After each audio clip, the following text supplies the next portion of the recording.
Okay, everybody, I know that you're not going to take my word for it, so we're currently here in Nicaragua, and I thought it might be interesting to get some voices from the Post staff. We'll start off with Donald Ugarte, who's the project specialist here in Nicaragua for TEPL.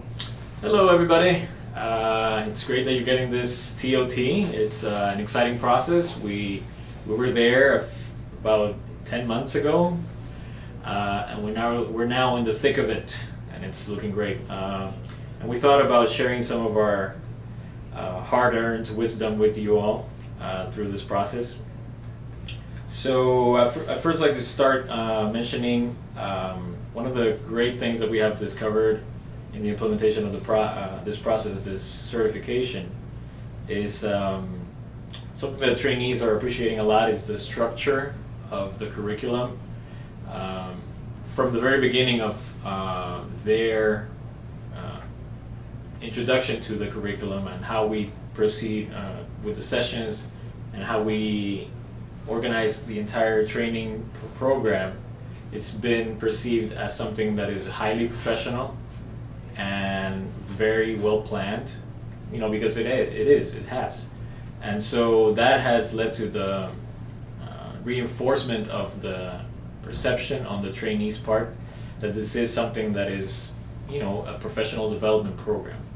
So it's helped with the perception of the trainees and the kind of work ethic that we are promoting and that we are expecting of them. And that's something that we are truly valuing in our time during this implementation. Maybe to give you a little bit of context, right now we are on week 8, is it? Week 8 of our PST.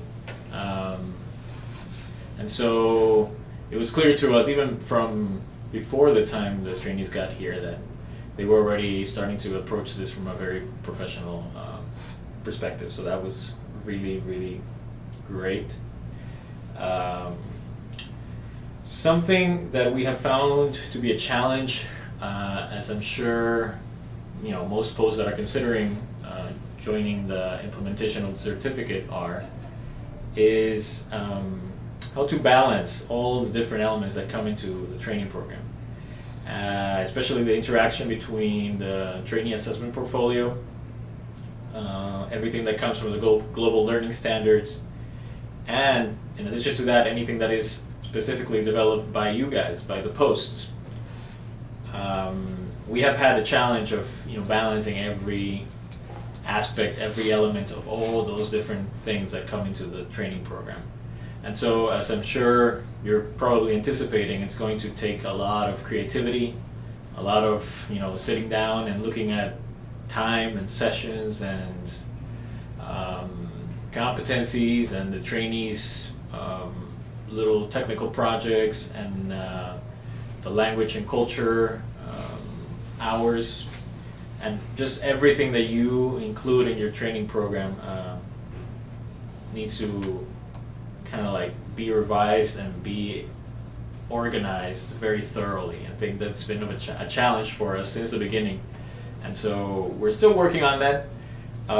And possibly, I think the one piece of advice that I can give to anybody who's doing this anywhere in Peace Corps world is really, really important to manage the expectations and to adjust your expectations about how you have usually done things and how people have grown used to doing things, because it's going to be different. It's going to be changing behaviors, changing habits, adjusting the time and the way in which you do things, and managing expectations both on the trainees' part and on the staff part.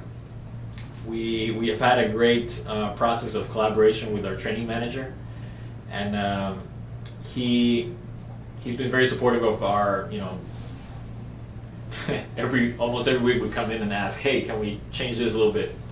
We've been thinking about it, and the process has led us to maybe adjust this or that. He's been very supportive, but it's not how we usually do things around here, and so he's also been on board with being supportive and adjusting the expectations of how we do things around here.